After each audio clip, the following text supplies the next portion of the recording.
So good evening, ladies and gentlemen. I'm Serena Collado, Director of Community Health at Robert Wood Johnson University Hospital, Somerset.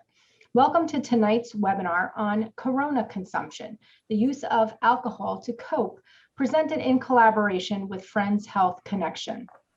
Recent studies have shown that alcohol consumption increased from 2019 to 2020 as people coped with the coronavirus pandemic. During tonight's webinar, we will discuss the impact of the COVID-19 pandemic on mental health, reasons why individuals consume alcohol, signs of overuse, and how to get help. We are joined by Angela Cicchino, manager of the Peer Recovery Program at Robert Wood Johnson Barnabas Health Systems Institute for Prevention and Recovery, and Ruth Palacio, clinical health educator of RWJBarnabas Health Institute for Prevention and Recovery. We will begin tonight's webinar with about 30 minutes of a moderated discussion, and then we will open it up to questions from our audience. So once again, ladies, welcome and thank you for joining us this evening. So why don't we first get started with Angela and Ruth. If you could just tell our audience a little bit about yourselves. So Angela, would you like to go first? Good evening, everyone. My name is Angela Cicchino. I am a program manager for the Institute for Prevention, the Peer Recovery Program that is in all of our hospitals throughout the system. We really integrated substance use disorder treatment into our healthcare system. We're very proud of that. We have recovery specialists around the clock who I get to spend a lot of my week with. But most importantly, I'm a person in long-term recovery. So that is really where my heart is, and that's really what drives me to be here tonight. Great, thank you. And thank you again for joining us. Ruth, if you wouldn't mind sharing just a little bit about yourself as well. Sure. Welcome and thank you for having us, because we're actually very excited to be part of your community event and this webinar. I am a clinical health educator with the Institute for Prevention and Recovery, part of RWJBarnabas Health as well. I work with Angela, her teams in our peer recovery program, offering a lot of education, clinical education, nursing education. Recently, we've been doing a lot more self-care and healthcare education for providers and really on substance use disorder, opioid use disorder due to the epidemic, and also learning a lot about medication-assisted treatments available and alternatives to opioids right now. So we're doing a big range of education and training throughout the hospital systems. And my background is that I've been in addiction treatment, I would say, or in the world of substance use and mental health for over 25 years. I've had a master's in counseling and education, and I also have a credential in substance addiction, oh my goodness, alcohol and substance use credentials. So that has been my background of my work. I've worked in clinical settings, corporate settings, from anywhere from treatment, prevention, recovery. And so I sort of work the range of understanding behaviors and how addictions work in our lives, and how it's, in helping people to work through their recovery and into recovery and live a different, healthier life. So really, our background is really different, and perhaps we join at the same place, because it's really about helping others to support the process of everyone living a healthier life, and understanding how treatment and healthcare and patient experience really makes a difference when we make a difference, and how we work with anyone with substance use or alcohol issues. Well, you definitely both are truly making a difference in the lives of many individuals doing what you do at the Institute. And you've probably seen a lot, especially this past year with the COVID-19 pandemic. So why don't we start talking about alcohol consumption? And, have you seen alcohol consumption increase during the COVID-19 pandemic? And if so, who is it affecting more, women or men? Who wants to take that? Ruth, do you want to start? I'll begin with a little bit more of the statistical piece, and Angela can certainly speak to the experiential piece, because she's truly on the front lines of it all every day throughout the hospitals.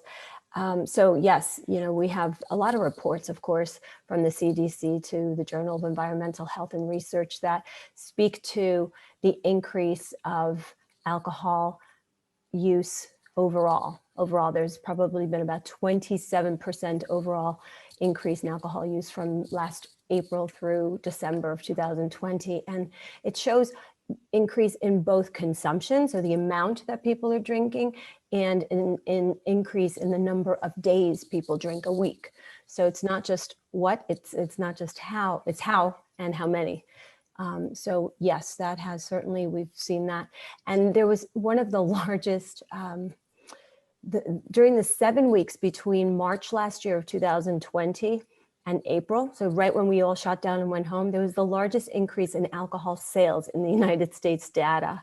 That increased something like off premises. So liquor stores had an increase of 54%, and online alcohol sales online increased over 250% within compared to the weeks prior in the year 2019.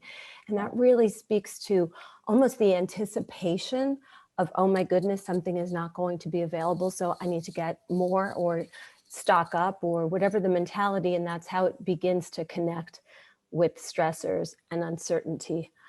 So we certainly have, we understand that the trends have increased as a natural increase. And then the experiential piece, I think Angela could really tell us a little bit more, like, how we've seen that, because we work with all the hospital systems in the front lines. So what we see in the hospital is certainly an increase as well. Yeah, so those are all great points, and thank you for the data, Ruth. I mean, isolation in itself has always had a direct correlation with addiction and substance use disorder. So I think just what we went through this last year of isolation, all of a sudden the world shut down.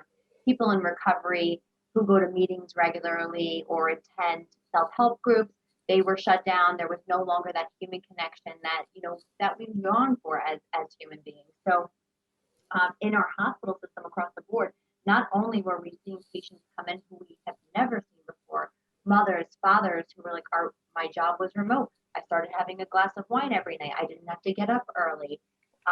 It turned into maybe 2 nights a week. Then it was 3 nights a week. It happens very slowly. And it was just that, like, they weren't leaving their house. And they had never had an issue with substances before. And now they found themselves in a situation where they were drinking every single night. Along with our patients who we have seen before, and some of them had maintained long periods of recovery time. And when the world shut down and there wasn't that support and there wasn't that networking that was keeping them sober or keeping them from having a drink, they had tended to relapse. And that's where we saw our patients, and they really struggled. I always say that, our frontline workers, we had to make a decision early on around this time last year.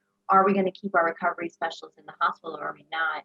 And I think it was so necessary that they stayed in the hospital, because our numbers, at first they dropped because people were afraid of coming into the hospital. But shortly after, we just skyrocketed our numbers, and we were seeing patients who really found comfort in knowing that a recovery specialist was at the hospital that they could talk to.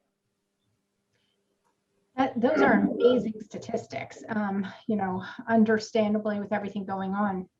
And just to clarify, in case, did you mention or who it impacts more? Or were you seeing across the board? Was it more women, more men, or equally the same, that where the alcohol consumption went up?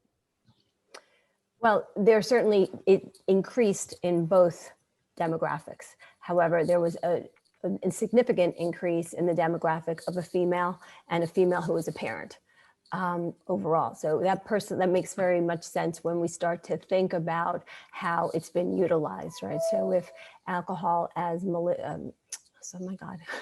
Angela just mentioned, people were using it as have been using it as a coping mechanism. Well, this is not the first time. That's one of the reasons people use alcohol very often, is as a coping mechanism to reduce their stressor. So it's sort of a pseudo, support.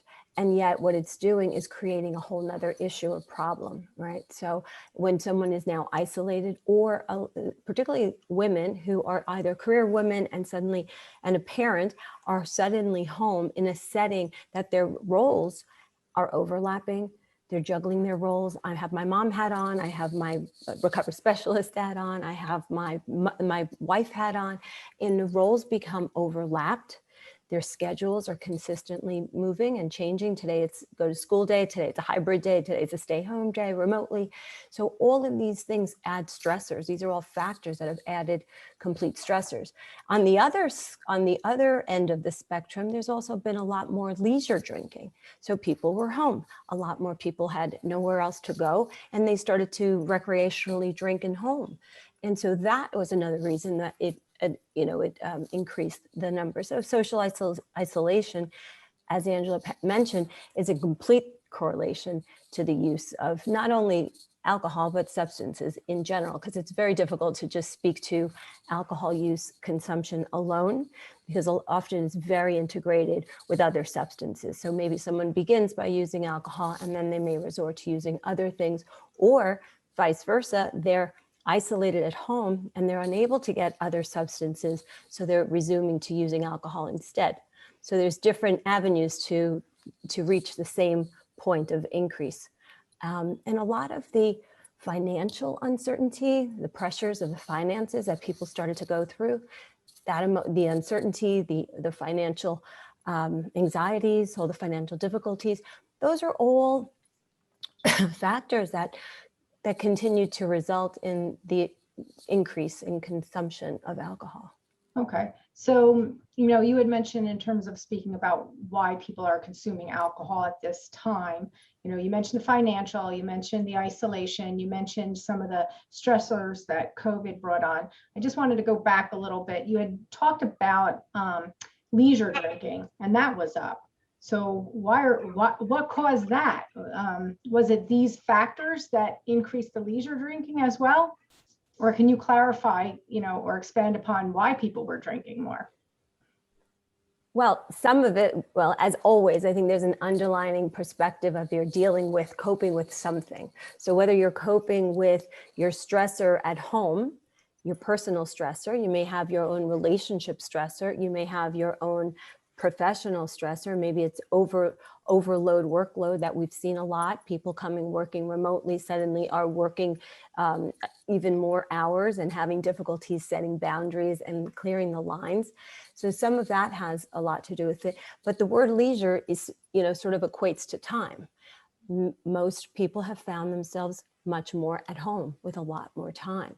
So whether the increase is because of a stressor, or it's because I have nothing else to do, or this is how I connect with my friends, or I do a Zoom cocktail hour, which one of the famous things that came up, last year was, oh, it's 5 o'clock somewhere in the world at all times now because everyone was home. And so those all led to a mentality of drinking more, accessing or consuming more alcohol in general. Thank you. Yes. I think alcoholism is so different from the other substances that we use because it's so socially acceptable. So we had everyday mom and dad, ordinary Joes who drink on Friday and Saturday night, but get up on Monday and they go to work. This really highlighted just like what would happen if you didn't have to go to work, and you didn't have those responsibilities of leaving the house and having to get in a car. And I think that for a lot of people, at first it was like, it's going to be 2 weeks. We're going to be home for 2 weeks. That's what it's going to look like, right? They told us that the world was shutting down for 2 weeks. And so those 2 weeks wound up almost being a year, So it just kind of escalated like this. And I remember meeting a patient in the ED and him saying, I don't know how this happened. I don't know how this happened. And, it's so different, but at the same time, it's just like meeting a patient who is coming back from a Narcan reversal and they say, I don't know how this happened. How did this happen? So it was very interesting to see the effects of COVID and just being home and the structure that it created, and how it was like a perfect format for alcoholism to skyrocket. Wow. So now, again, you talked about it impacting women a little bit more, but who is most at risk for excessive alcohol consumption? And I guess maybe if you can tell me in general, and then, again, with the pandemic and not just maybe related to gender, but were you also seeing trends with age or, a certain sector of the community? So I don't know who wants to tackle that one. I'll begin, if that's okay, Ange. it's more outside of the demographic. It's more about, as you said, what is the pattern? And one of the patterns is individuals who are isolated, individuals who do not have support systems, and individuals who do not have coping skills for support. So that in itself is, a factor that will, becomes a risk factor. Also, people who do not have technical resources. So if somebody, for example, has medical conditions, if an individual with a chronic medical condition who suddenly didn't have access to medical care, a lot of people reframed and stay away from routine health care over the last year. But if they don't have access to telemeds or telehealth or an all recovery meeting or Zoom family connection, that equates to someone becoming much more insulated and isolated and feeling lonely and disconnected. So it has, I think that's a big component. So whether it's a woman or a man or a Black or old or young, it's more about what is the condition that's happening. And one of the conditions I really feel as strongly is the fact that people who are feeling a little bit lonely are dealing with the anxiety or the depression that sets in throughout the isolation. So they become much more susceptible. I don't know if you'd like to add to that, Ange. I think you've covered everything. I mean, when we talk about susceptibility with alcoholism or substance use disorder, I'm never surprised at the patient that comes through our ED and says, I can't stop drinking or I can't stop using heroin. I mean, I think that we just search for an answer on how to pinpoint what that person looks like or what are the risks and can we identify them earlier? And we absolutely can if we look back on that individual and what they've been doing over the last couple of years. But it's never surprising to us as to who's walking through that emergency room saying, like, I can't do this anymore. Okay. Thank you. So now, for some of us, you may see friends drinking, you may know loved ones, but really, what are the signs of excessive alcohol consumption? I mean, what should we all be looking at or looking for when, we suspect, one of our loved ones to potentially have a problem? I'll speak to the clinical perspective for a moment. The DSM, the Diagnostic Statistical Manual number 5, is really the criteria that we use to identify substance use disorder. And it has, 11 different factors, but some of these things are the noticeable things, right? So someone uses a substance an amount longer than they anticipated that they intended, or for a longer period or more, the amount was bigger than they had initiated. They desire to cut down and they're unable to. So they have maybe, they say, oh, I'm not going to drink tonight. And suddenly an hour later, they're having a glass of wine. And then, as Angela said, as I have more time and more freedom, I don't have to get up. So the boundaries become blurred. And as the lines get blurry, I just start to have no discipline and I start drinking today. And then I wake up a little bit later tomorrow. And then I feel a little groggier.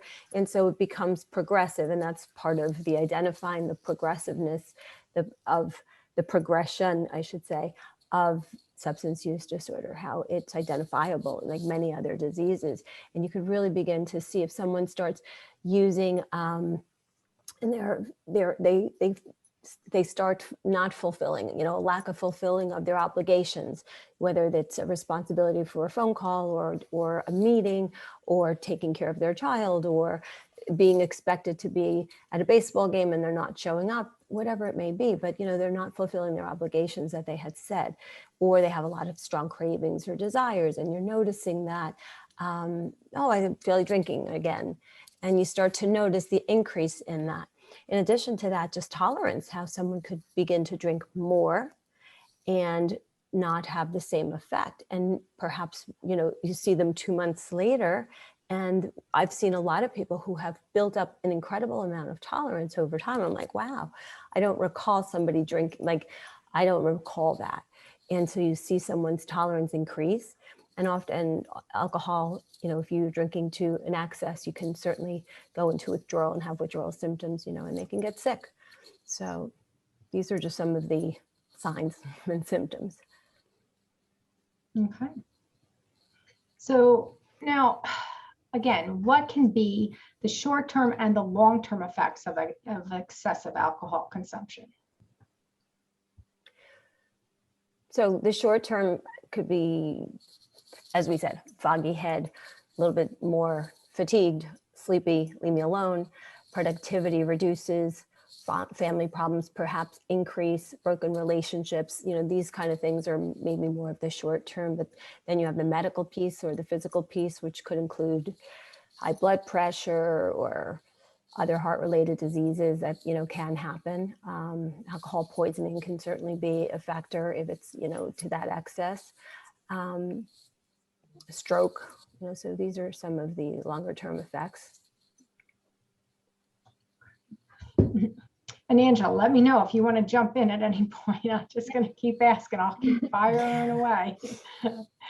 All right. So then, okay, if a family member or a loved one identifies, their loved one as potentially having a problem, how can somebody get help? What's the first step they need to do?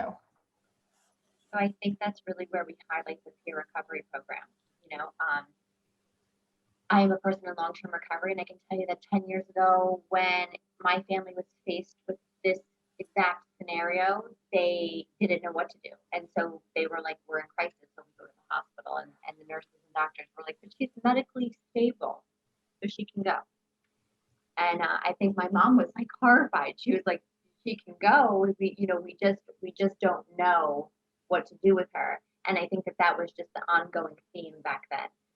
Today, if you come into any of the RWJBarnabas hospitals and you say, I have an issue or I'm struggling and I need help with substance use disorder of any type, you will be met with a recovery specialist who then is able to walk you through what that step looks like, whether it's clinical, whether it's just some phone calls, whatever that looks like, we're meeting that person where they're at so that we can help them walk through their steps of recovery. And I think that's the most beneficial thing we can do for our communities is that we have a safe place to go. Being medically cleared is very important, especially when we're talking about alcohol withdrawal. It's very dangerous. We've seen some really off the wall things this year with alcohol withdrawal in our hospitals, and so it's important that they're stabilized medically before we do anything in terms of treatment or outpatient or any of those things that could take place. But I would say get them to a hospital, because you don't know what the substance has done to their body at this point. Okay. And Angela, I think we're having a little bit of audio issues with you. You're cutting in and out. So maybe if you could turn up your audio just a little bit. But the most important thing, just to kind of repeat for the audience, was that if somebody's having an issue, you want to, and they're in a crisis situation, is to get them to the hospital immediately, correct? And there they will at least stabilize them temporarily until an assessment is made and determine kind of like what the next step for them would be, correct? Absolutely, especially when we're dealing with alcoholism. It is so important that our patients are medically stabilized to some degree. The other option is they continue to drink, so we don't want that to happen. So as long as they're in the care of our healthcare workers, they're able to monitor their vitals and make sure that they're not going into a seizure or all the things that can happen when someone's detoxing from alcoholism. It's very important that we have them in a safe environment and that the peer specialists know that they're stabilized so that they can help them get to the next, whatever that looks like, whether it's treatment, IOP. Okay, great, and thank you. Hopefully You guys hear me better now? I think so. We'll see if we'll see in the next question. If you cut out, I'll let you know, but thank you. Okay, so what can you do if you have a friend or family member you are concerned about? And I guess this is we kind of really touched about this, but how can you help them recognize their problem and seek help? Because sometimes, folks, we see the issue before the individual sees the issue. So in that regard, how do you handle that? What do you do? I think this is the most asked question across the board, especially when it comes to family members. And the one thing that I can say is know the people that you love. It's really important. I think we saw that a lot this year. It's just knowing people that you love, know when they're struggling, know when they're off, they're not answering phone calls, they're just a little off. And then the most important thing to do is to have compassion and empathy. I think so many times when we want to point the finger, and we don't do it on purpose. We just want to be able to acknowledge it and say, this is what you need to do. We're gonna, we're problem solvers, and we really our hearts are invested. So it's important that like we get our point across, but that's not the most important thing. The most important thing is to let the person that you love know that you're there for them, that you love them, and that you're willing to do whatever it is and walk through whatever it is with them to get them better.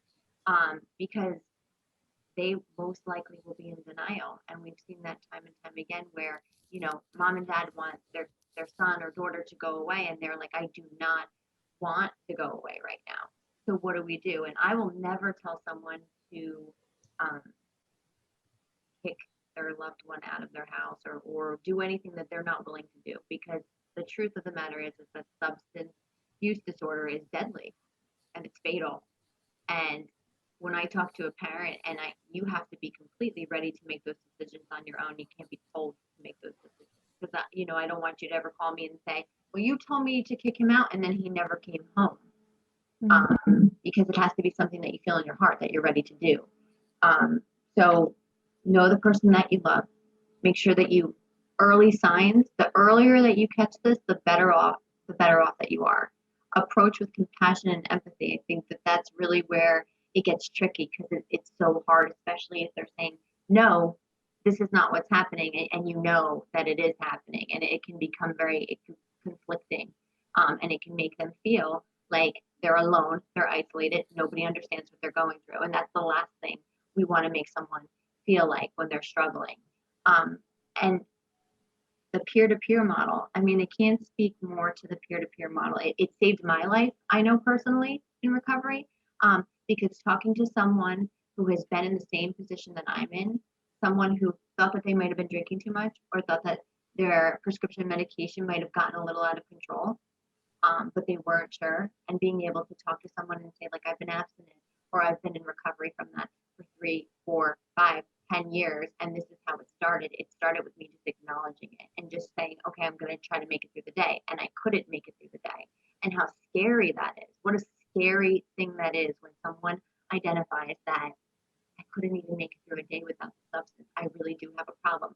The first thing that they say is, I'm not going to tell a single soul about this. I don't want you to think I'm weak. I don't want to feel weak. I'm going to get through this alone. And that's deadly.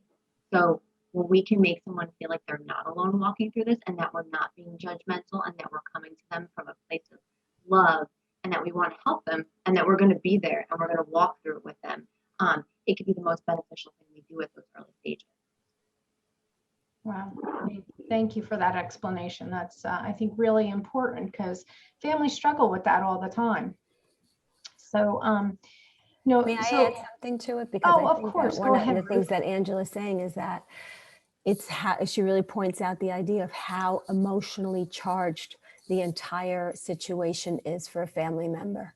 And so giving compassion as well to a family member to understand, I know you're frightened, and that's why you want to set parameters or limits or throw somebody out of the home or whatever it is. However, someone who's experiencing their own substance use disorder has their own shame. They have their own struggle internally. And as Angela said, the last thing they're going to do is ask you or tell you when they haven't they're frightened themselves internally. So this peer-to-peer model helps in such a great way, because the effectiveness of it is amazing, because of the fact that it's an objective person who's modeling the road. They're modeling recovery in a supportive, non-judgmental way. So in addition to what can I do, and just in getting them to a peer recovery specialist program of any sort would be super helpful. Also, as a family member, perhaps modeling to them. So an all recovery meeting as an example. So now all our all recovery meetings are virtual. They're online twice a day, all day long. You can certainly plug into any of them, and maybe modeling or joining an all recovery meeting for your child or for yourself or for your partner to get a better understanding yourself as to what someone is experiencing. That can be a support to the family. And all the hope and healing programs that we have offer some of these services, support services for family members. Someone's asking how I join recovery meetings. So we're going to tell you that in one quick moment. But I did want to also add that I added into the chat, our peer recovery program also has a community-based referral through Albert Avida. And, it's 848-303 0008. So if someone has not necessarily entered through the emergency room, but they would like to connect to a peer recovery program, Albie can certainly refer and redirect you to the person or the service that's most available in the town where you are or in the community where you are. So that's just another resource that we have available. So now, Ruth, if I can just take a step back, because I want to kind of delineate for our audience, what are some general treatment options? And then what are the services that we offer at the Institute for Prevention and Recovery? So can you both maybe share, kind of delineate what are treatments in general, and then what are services that we offer? Do you want to start? So I think that the general population, when we hear of substance use disorder, we think of treatment, right? Like, where are they going to go? 6 months, a year, this is what it needs to be. And a lot of times we don't look holistically at the person, and we're not seeing them as a person anymore, right? They become a number, this is the path, this is what you need to do. If you don't do this, you can't be successful. And we really wanted to break that. I think when we started the peer recovery program, we thought we were at a disadvantage of not being a treatment facility, but what we found were we were so much more beneficial because we didn't have that tie to a treatment facility.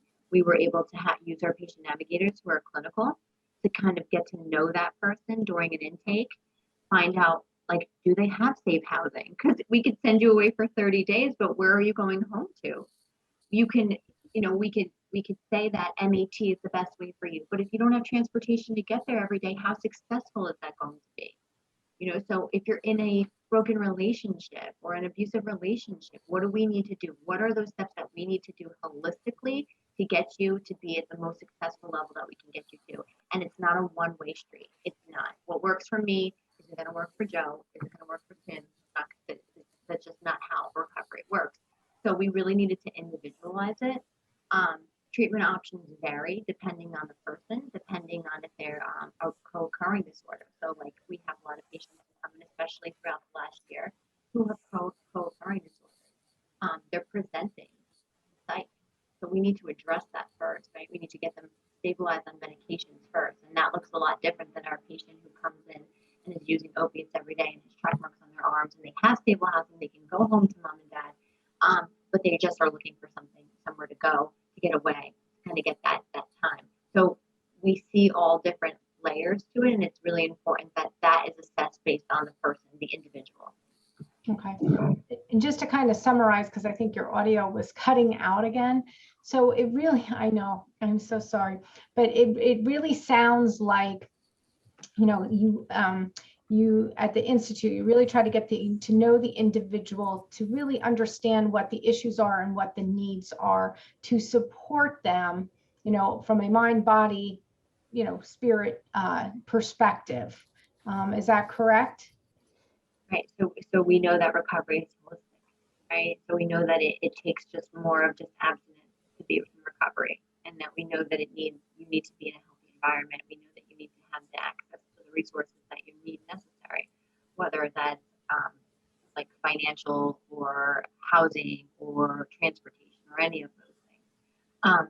So we really try to meet them where they're at and try to fulfill those needs before just focusing so much on, like, you need to stop using drugs and you need to stop doing it now. You need to stop drinking and you need to stop doing it now.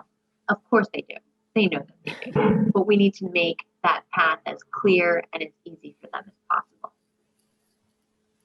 To add to Angela's comment, because yeah, Angela, I don't know, you were just good, and then you went back a little bit and something shifted, so you're broken up a little bit. But what Angela is referring to is the 5 social determinants of health. And that is really a comprehensive approach of understanding whether it's someone's alcohol use. And that is really the model, what our healthcare system has really integrated as to a comprehensive approach to look at someone, as we just said, someone needs to stop using alcohol. Yet if the 5 social determinants, which include their environment, their physical environment, they're homeless or they don't have transportation to get to an outpatient program. So it's that's unrealistic. You can have all the great planning, but if it's not met where the patient or their needs are, perhaps we have to help them with transportation prior to setting them up for clinical assessment, right? So it includes that, or their social, environmental, economic. We're not going to send them to a private treatment facility if they have no health care and no insurance. So it is really just matching a person, incorporating, and really the whole comprehensive approach of looking at it as a model that includes their clinical health, their health behaviors, and what they do have availability, what is their medical condition, what is the availability for treatment, et cetera. And then of course, where are you? Are you willing to? And then that's where, the motivational interview, and we really take approaches, all our recovery specialists really take a very personalized approach to helping someone from a supportive place. I mean, it's a perfect it's a perfect title for the role, because it's offering peer recovery supports. And again, that's the one thing that I think it delineates from our old school treatment approaches that I've worked in treatment centers for many years, and it's really a very different model. It incorporates all of the needs. We also work hand in hand. Our peer recovery program works hand in hand, the recovery specialist with a patient navigator who offers the clinical screening or the clinical assessment to really determine if they're willing and interested in going into recovery, what would be the best fit.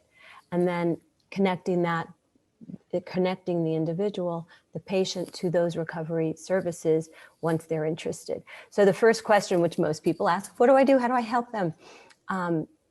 Because it's not really about the place. It's more about where are they and how can I approach them? So support. There are so many more. The advantages of the entire COVID-19 pandemic for us has been availability has become a lot closer. So even being able to offer all recovery meetings that we used to have in all the hospitals, all the recovery specialists would lead them, they're now virtual. So there's much more accessibility for people, particularly during the shutdown, where people are not, don't have the ability to be driving places or going anywhere. Well, there's been an incredible increase. So as much as the alcohol consumption has increased, the volume of attendees for recovery meetings virtual has increased tremendously as well. So that's kind of the interesting paradox. So, a funny thing or interesting thing that we have seen is that many people have been delaying care, during the COVID-19 pandemic. So, but, our organizations collectively, right, we've taken a number of precautions.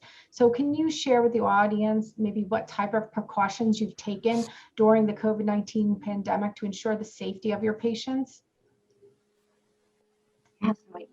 I mean, I just can't help but keep going back to last year at this time, and the recovery specialists like getting wind of everything that was on the news, and then all of a sudden there were like patients, and then I remember walking into an ED and there being plastic around rooms, and it was just so foreign to all of us, especially our recovery specialists who don't have a background in medical care at all. So they were troopers. It was the most amazing thing to watch them just like step up to the plate and say, no, we have to be here. We have to be here, but we want to be safe. We want to be safe for our families, and we want to be safe for our patients. So just having all the proper PPE, which our hospital system was so amazing at getting the recovery specialists, everything that doctors and nurses had, whether it be goggles and the proper masks and gloves or whatever it is that they needed. And it need be like we would even do an intervention over the phone, and that's really where Albie's hotline came in. So we had that phone number that you were able to call 24 hours a day, 7 days a week. We started like my number is everywhere. So I started getting calls from the community, and they would be like, I really want to get help, and I really want to meet with a peer recovery specialist, but I don't want to go into the hospital. I pulled into Community Medical Center or Somerset Medical Center, and the parking lot was full, and it was scary because there was a tent outside, and I didn't want to go in. So we came up with this idea that there would be a hotline, and so that hotline is really, you call that hotline, you get Albie, who has formerly been a recovery specialist. He's able to talk to the individual, and then he's able to refer them to a recovery specialist who will follow up with them for 8 weeks. At any time they are looking for some type of treatment, lose that, that physical connection that I think that is it is so beneficial for that to happen at bedside. But, proper PPE, we made our all recovery meetings virtual, which was such a hit. Everybody was so upset because it was the most amazing thing. Right before the pandemic, I would show up on a Friday night to one of our all recovery meetings, and there was like 60 people there, and there was patients there that had been seen through our program with their parents who would come, and they'd be like, "Yeah, we grew up pizza, and we come to this all recovery meeting. This is like our new routine." And so all of a sudden, we weren't allowed to do that anymore. So we really kicked it into gear, and now we have all these virtual all recovery meetings who are ran by our STAR program, who are recovery specialists as well, and people are like attending them regularly. Like that's what they live by. The all recovery meeting. So it's really awesome to see just, the world change so fast, and we just needed to change so fast too. And we did everything that we could in a short amount of time to make that happen. Wow. Well, that's great. I know a lot of people, switched virtually, and you're right. All the hospitals, we used the masks, we did the screenings, because we wanted to make sure patients were safe. And it's so interesting. And I'm glad to hear more people took advantage of, of the online, meetings. That's really good. So, if you can tell me, maybe you can give the audience some tips about, some healthy ways to cope. What are maybe some healthy coping strategies? I'll start. Because one of the things that we've had to do is we actually began a platform for self-care for our healthcare workers, for our frontline, our recovery specialists, and everyone in between. Did I just get cut off? No, you're good. Oh, okay. I got cut off on my end, but I'm going to leave it alone because if I mess with it, I think it'll be a problem. Anyway, so we had begun a self-care platform on a virtual basis, the same way we did the all recovery meetings. And it really was to provide a place and resources and materials and conversation and connection for all our healthcare staff who have been on the front lines, who have been burned out and working on 7-to-7 shifts the same way as a lot of the medical teams have been working.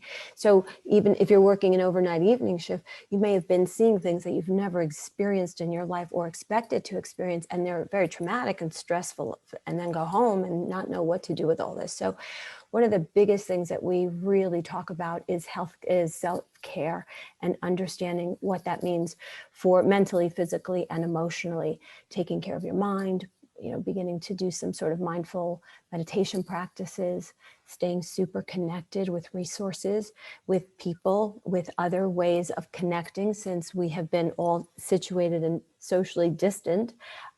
Doesn't mean we should be physically distant and socially connected. And that's really the balance of understanding how we've been so off balance because the world was just thrown up in a spin and everything became different, the way we did every routine.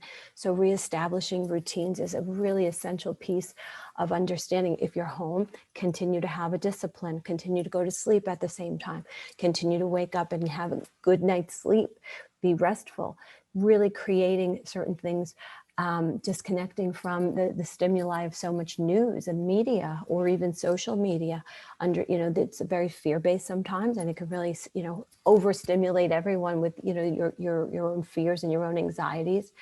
Establishing healthy boundaries, again, make spaces. This is workspace, this is play space, this is school space, this is kitchen.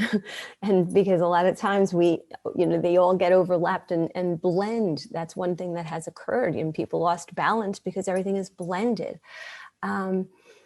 Eating nutritionally, some basic things. How do we take care of ourselves?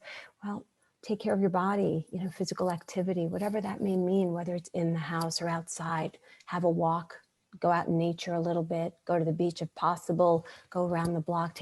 Everyone adopted a dog. I heard a lot of people adopted a dog over the last 8 months, and that had a lot to do with connection and physical activity. So regular exercise, creating those school zones, hydrating, all these activities, ideas really factor in to taking care of yourself and essentially being a little bit much more in balance, and is so essential for healthcare and really ways to cope with stress, because it's really sort of preventive, right? So the same way our institute has a prevention and a recovery piece, we have to have our prevention and recovery piece. If we're overextended or feeling burnt out, we have to replenish that part. And if we're feeling centered and grounded, we have to be proactive about setting the parameters of what maintains that. So it's either preventing, maintaining, or in recovery. And it really applies to our own self as well. So it's just how we're doing it in different ways. But this all really attributes tremendously to preventing a lot of the stress and the overextendedness that people have been feeling and the burnt out. So my last question before I open it up to questions from the audience is, without naming names, can you share a story of a patient who you've helped address their alcohol abuse? It's all you, Ange. So of course, I just want to tell you all the success stories, but I think it's important to be realistic and talk real when we talk about this topic, especially. There has been some really tough situations that we have witnessed throughout the years. Recently, we, experienced a patient that all the recovery specialists know, and they've grown to build a relationship and a rapport with. And the last time that patient came in, and then she struggles with alcoholism. The last time she came in, she was yellow, jaundice, and they had to put her on hospice. And this is a young woman with a child who is losing her life, and there's really nothing that we can do.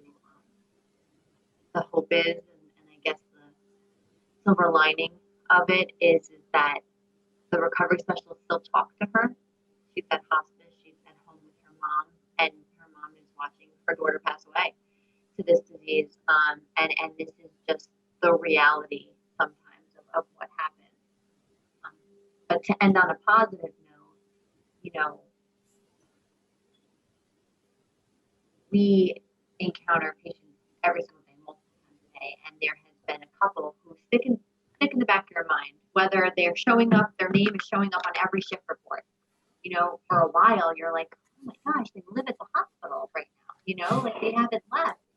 And so those patients, you tend to hold near and dear to your heart because you just have so much experience with them, and you get to know them a little bit more so than just the patient that comes in one time.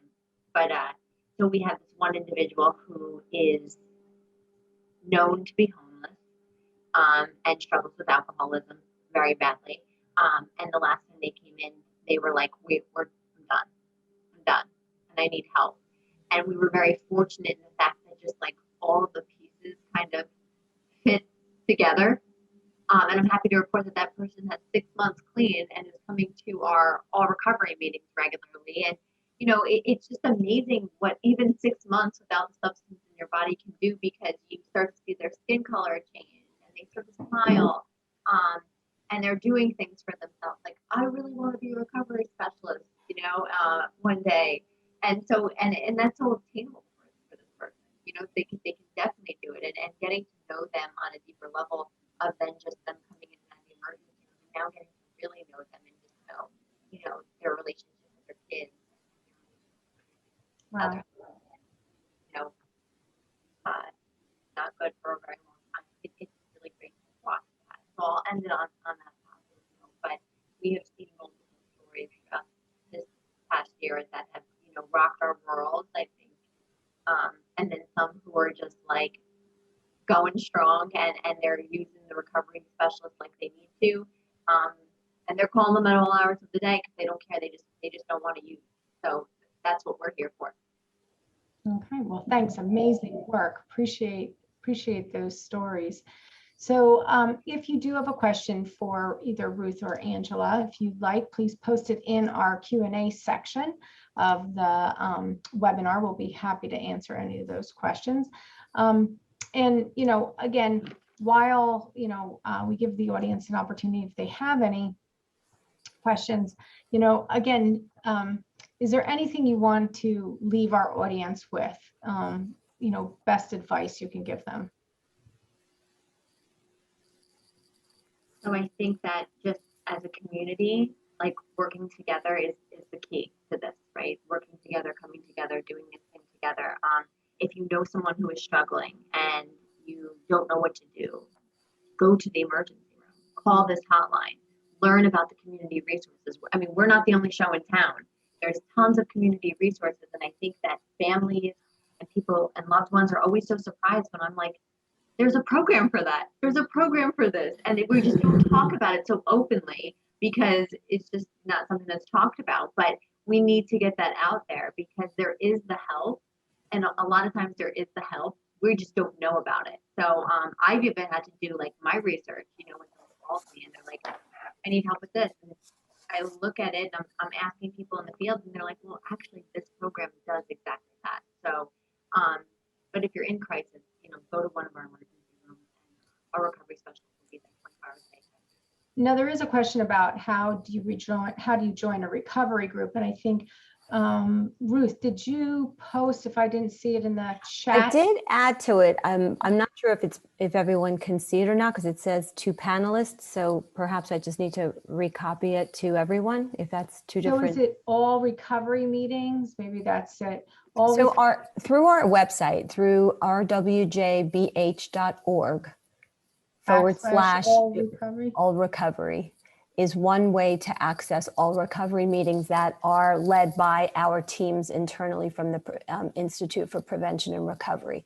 In addition to that, we have our FEMA program, which is the Hope and Healing program, offering also virtual emotional supports for 5 different populations to include seniors, family and children, frontline workers, anyone with substance use disorder, and I think and EMS workers as well. So these are 2 different, that is also something that could be very easily accessed. And we also have Albie, who is our community-based referral for the peer recovery program, who works very closely with Angela, and he's very good at helping you get you to the next step, to the referral, to whatever is necessary, and refer you to the right person. So he could certainly speak to you about any of these programs. While if you'd like to call him, his number is 848-303-0008. We could send additional information following the webinar, and then maybe it could be just sent out, emailed out to everyone with our program services.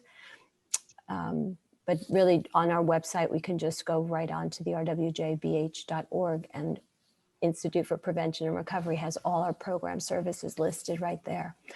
So those are some of the programs. One of the things I wanted to really point out is to highlight everything that Angela was saying, really the 2 main stories, right? One that is heartbreaking because you could really feel that. And the other is so hopeful, which really speaks to hope and healing and how we are there to provide support, that no matter what someone is struggling with, number one, you don't need to do it alone. There are services, as Angela said, there's so many resources. We are not the only game in town, and we're willing to work with anyone and everyone. And that is what we do to build community networks, to address the 5 social determinants of health, etc. You're not alone. And there's so much hope. And that is what peer support is really all about, is offering hope. So the best thing that anyone as a family member can do, or a provider could do, is to really come from a compassionate, empathetic position and not drop the judgment, and just be there with compassion and understand that someone's hurting. Hurt people. This is coming from someone's pain, and nobody goes out to struggle with addiction in any form. So whether it's alcohol or any substance, we have serviced over 20,000 patients in this year. And that is not more or less. It's really synonymous for our last few years. So we have been seeing patients. So it's out here, it's going on. And we have, provided over 20,000, and then we follow up with over 200,000 follow-up calls and connections following the initial meeting. There, just one last statistic that I thought was really powerful. that the CDC came out with discussing drug overdoses and drug overdose deaths in the country. And in the last 12 months, ending last year, it represented the worst drug overdose year, the largest number of drug overdoses for a 12-month period ever recorded. And it was over 81,230 drug overdose deaths occurred last year. So this is going on. And with the correct services and the correct support, there's always hope and there's always support. Great. Well, thank you both very, very much. We definitely appreciate all for you joining us for this evening and for all the great information that you've provided everybody.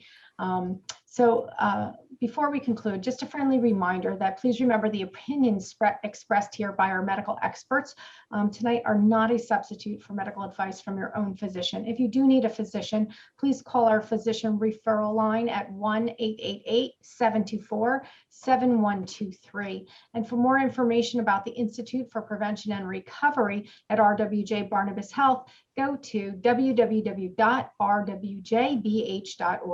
On behalf of our Institute for Prevention and Recovery, as well as Robert Wood Johnson University Hospital Somerset, we'd like to thank you all for joining us this evening. Thanks again and have a great night. Take care. Thank you, guys. Thank you very much for your time. Bye-bye all.